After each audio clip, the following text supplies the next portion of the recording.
Stylistically, this is without a doubt my personal favorite episode of Golden Kamuy. And thematically and with the story and characters represented, it's definitely one of the better episodes out of the past now 32 episodes that the anime has seen to date. Truth be told, when this episode was kicking off, for about the first half of it, I was a little unsure why we were looking at this episode, why we were focusing on an old man and why he was fishing and why he was getting pushed around, why he seemingly wanted to die. But by the time the episode finished and wrapped up and the credits rolled, I was really happy we experienced this tale of the manslayer, someone who thought he was doing what was right and that what he would do would bring about peace for a nation, when really he was just an imperial soldier, someone who was doing the dirty work for another and has to die and suffer alone, and it's a very tragically beautiful tale. It's beautiful in the sense that the way they stylize a lot of it, especially with the red aesthetic, the dark red sky, and you're flashing back to the past, and the way they do this almost Digimon transformation where the cubes and the digital effect transform from past to present. It's beautiful, it's gripping, it's stylistically unique, and really puts you in the perspective of an old man trapped in the past who really just wants to die. Hijikata is a character who I've never overly loved or hated. I think he's a very important piece to the puzzle, but when we only focus on his perspective, it's not necessarily my favorite style of content. I much prefer Sugimoto or Super Side. But I have to say this episode definitely made me more excited for his content in the future. Someone who is very hard to read, almost similar to characters like Ogata or even Kuro. It's hard to say what you should feel or think about them, as everyone's going after this treasure map for different reasons and beliefs. But this was the episode that really made me feel like this is a man who firmly believes that even if he's technically as old as the man he just killed, he's not old in spirit, and that's what differentiates between him and this man who died on a beach, holding something that reminded him of his now deceased wife. What I really like about this episode is it definitely changes perspectives on characters that you've come to know and characters you just met. Someone who you never really know, is he friend, is he foe, and that's kind of how you feel for a majority of these characters, and I've always said it, the only ones you can really trust are Sirpa and Sugimoto. Anyone else, your opinion can change within the episode. Someone like Hijikata you kind of think he's a lunatic, you kind of think he's insane, but then you see that he really believes that he is fighting for his country and his belief, and you feel like that's what keeps him so young in spirit. Someone who's just ready to die, his body's shutting down, he can't even kill himself.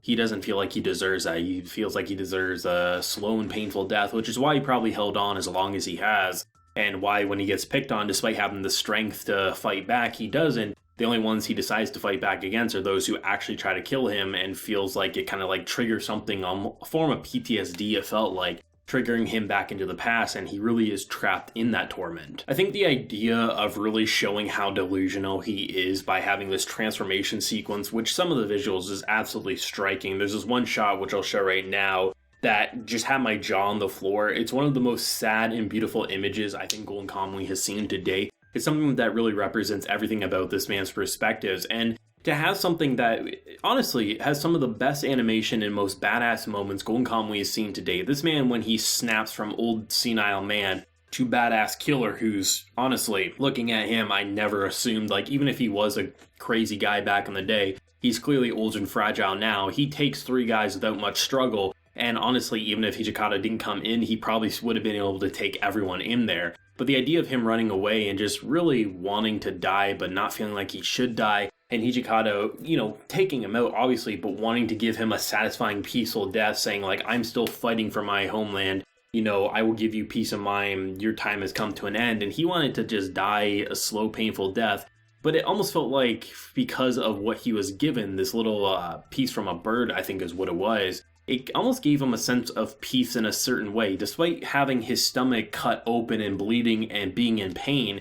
That pain and then the remembrance of his forgotten love, it almost felt like the most peaceful and bittersweet way to end this honestly pitiful man's journey. Someone who was so strong back in the day, who was betrayed by those that he trusted the most, has had to live such a lonely and isolated life, and then was given peace by someone who I never really trusted even at a 10-foot distance. I'd have to keep him away with a pole, make sure I didn't get too close to him. Now it gave me a perspective that everyone who's going after this treasure, they really do believe that they're going after it for the right reasons. and you can't really say one's better than the other in terms of why they're doing this. At any point, anyone could do something that infuriates you, and at any point, someone could do something or say something that makes you think they deserve the treasure the most, and I can't say that that's a horrible thing. Really, for me, Sugimoto just wants to be with Asirpa. He wants to keep her safe, and he wants to keep a promise he made long ago. Everyone else feels like they're going after the treasure for different reasons, and at this point, I wouldn't even be surprised if the treasure is long gone or never existed in the first place. It's hard to say what's going to happen as the remaining month of Golden Kamuy continues, but based on the pacing and the structure of this season, it almost feels very similar to what Season 1 did, where Season 1 ended and it was confirmed to be a split core, and then a season later we got what was called Season 2. I wouldn't be surprised if Season 4 happens in a similar vein, based on the structure and how much has happened. At the same time, it feels like there's been a lot of setup. So I'm kind of hoping that by the time we reach episode 11 or 12, we get a confirmation that more is in the making, because it feels like that's what they're building this up to. It doesn't feel like this is supposed to be like similar to how Season 2 ended, where it kind of felt like they probably do want to do more, but they're unsure if they can. This feels to me like they're pretty confident they got greenlit for another 24 episodes just based on the structure, or maybe that's just my optimism playing a big part into it. This was an episode that had a lot of layer, had a lot of personality, and for an episode that honestly just didn't engage me for the first half, seeing where they ultimately took the episode, I really appreciated what they were able to accomplish with the episode as a whole, and stylistically, like I said, I think it's the best episode Golden Kamuy has seen to date. I really am surprised with what Season 3 has been able to accomplish. They're doing things with every character that we've been introduced to, and honestly, the sky's the limit based on where we've seen the show go so far, and where we have left to go with the remaining 4 episodes. I think the music was definitely a pretty big star of the episode as well. There was definitely quite a few pieces that were just very somber, very quiet, but they kind of felt like they were trying to invoke tears. Obviously, you weren't going to bawl your eyes out. Maybe some people did watching this episode. It was a sad episode, but not something that's going to make me bawl and just, be in a corner just thinking about my life. But there was this very peaceful and bittersweet and somber tone to the episode, and honestly, giving this old man almost a lack of dialogue for a majority of the episode, it really did put into perspective how cold and sad and lonely he was,